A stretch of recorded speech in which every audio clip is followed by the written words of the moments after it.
kita, Kak. Tengok ini, Kak. Ya Allah, astagfirullah, ya Allah. Tolong bantu kami, Tuhan.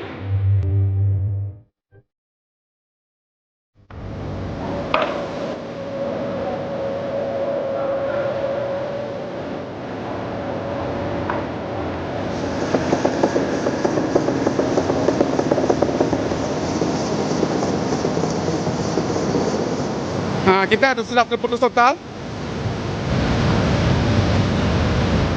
Banyak jauh masih terputus, tapi kita segera melakukan segala upaya untuk mengatasi kesulitan-kesulitan yang dialami.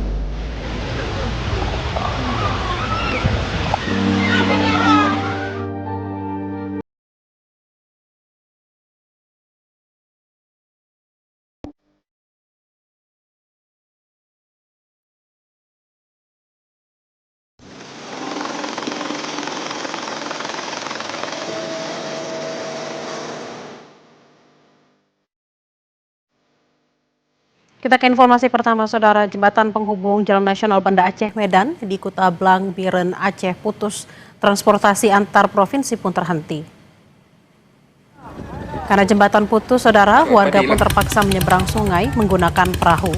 Jembatan Tikem ini awalnya jadi penghubung jalan lintas nasional Banda Aceh Medan di Kuta Blang, Biren. Jembatan putus diterjang banjir, Saudara.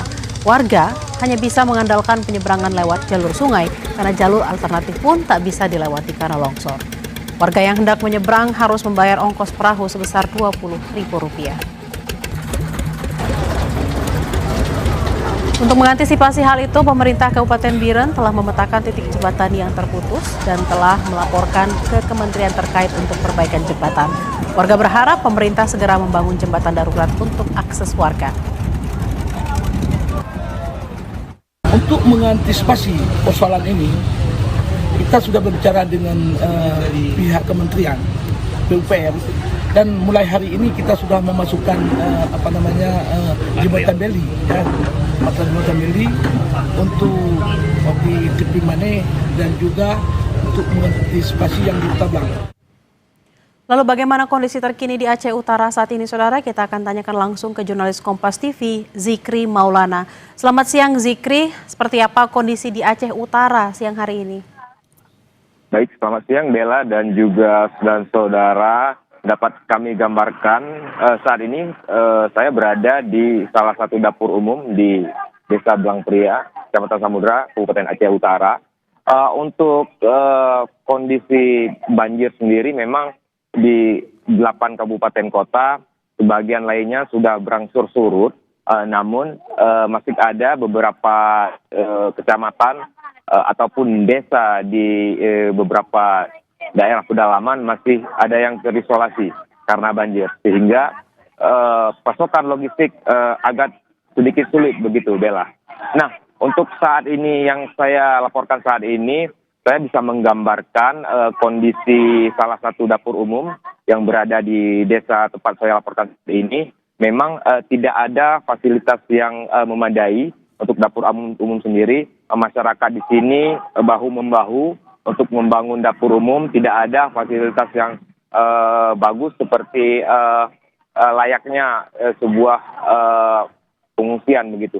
Tidak hanya lokasi dapur umum, bahkan tempat pengungsian juga belum layak begitu di sini. Bahkan masih banyak warga yang tidur di jalan begitu, Bella. Zikri, lalu apakah bantuan sudah datang dan apa yang paling dibutuhkan oleh warga terutama di tempat pengungsian saat ini? Ya, untuk bantuan sendiri memang terus disalurkan dan di desa ini sendiri memang sudah ada bantuan, namun belum memadai begitu, Bella. Bahkan hingga saat ini belum ada pemerintah yang datang langsung untuk melihat kondisi di desa tempat saya melaporkan saat ini. Padahal untuk kondisi desa sendiri sangat luluh lantah begitu, Bella. Kondisi lumpur bertebaran di mana-mana, bahkan endapan lumpur masih menggenangi rumah warga 30 hingga 50 cm, Bella. Nah, untuk kebutuhan saat ini yang paling dibutuhkan oleh warga yaitu persediaan obat-obatan ataupun posko kesehatan begitu, Bella, dan juga air bersih. selain itu masyarakat yang masih menempati pengungsian di jalan maupun di depan-depan ruko yang ada di desa ini sangat membutuhkan sebuah tenda khusus untuk pengungsian yang lebih layak, dan juga peralatan tidur seperti selimut, kain, dan juga baju layak pakai. Begitu, Bella. Zikri, lalu bagaimana dengan mobilitas warga, terutama untuk supaya masyarakat dan pengungsi di sana bisa tercukupi kebutuhannya, terutama untuk makanan? Seperti apa mereka mobilitasnya di sana? Ya, untuk mobilitas sendiri memang bisa kita gambarkan untuk kondisi debit air memang di Jalan Lintas Nasional Banda Aceh Medan yang terletak di desa ini memang sudah surut begitu ya.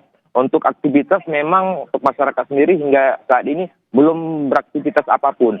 Bahkan mereka pun masih memikirkan rumahnya masing-masing, dan dikarenakan kondisi ini sulitnya dikarenakan masih ada endapan lumpur yang begitu tebal begitu, Bella.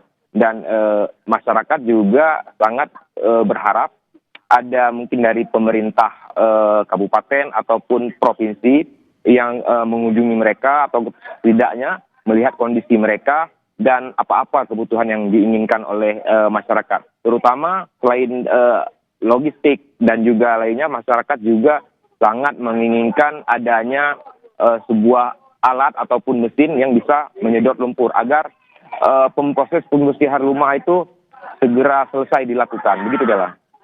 Zikri, lalu bagaimana dengan kondisi kesehatan para pengungsi di sana? Untuk kondisi kesehatan sendiri, Bella dan juga saudara, memang sangat memprihatinkan ya untuk saat ini, Bella, sangat memprihatinkan dikarenakan para pengungsi terutama yang tidur tanpa perlengkapan yang cukup, mereka mulai terserang penyakit seperti mungkin di tingkat anak-anak itu mengalami gatal-gatal, demam, dan juga lansia sangat membutuhkan pemeriksaan kesehatan oleh medis. Begitu, Bella. Baik, warga di PD Jaya, salah satu pengungsian, membutuhkan peralatan kesehatan terutama karena sudah banyak yang mulai terganggu kesehatannya. Terima kasih atas laporan Anda, jurnalis Kompas TV Zikri Maulana. Selamat bertugas kembali dan harap berhati-hati.